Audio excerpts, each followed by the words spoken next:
ఖమ్మం శివారు దానువాయిగూడానికి చెందిన బాలుడు ర్యాబిస్ వ్యాధితో మృతి చెందాడు. 2 రోజులుగా చికిత్స పొందుతున్న చల్లాబాబు ఆదివారం చనిపోయాడు.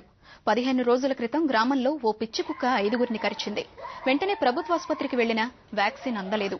మందు అందుబాటులో లేకపోవడం వల్ల వైద్యులు టీటీ ఇంజెక్షన్ ఇచ్చి పంపించారు.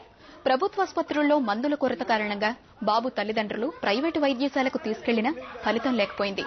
మంత్రి రామరెడ్డి పరామర్శించిన 5 నిమిషాల్లోనే బాధితుడు చనిపోయాడు.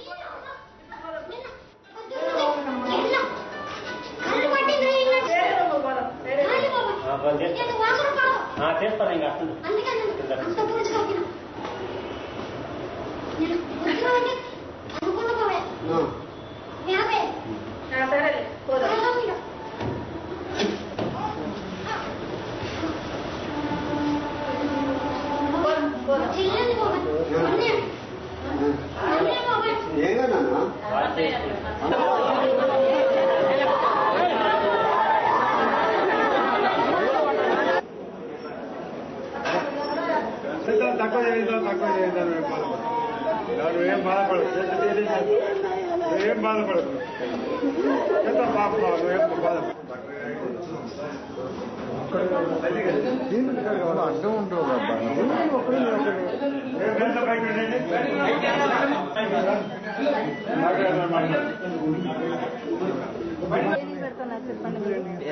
ఎందుకు పెడుతున్నారు? ఏముంది అక్కడ? అంతా అయిపోవచ్చింది, ఇంకా దేనికి పెడుతున్నారు?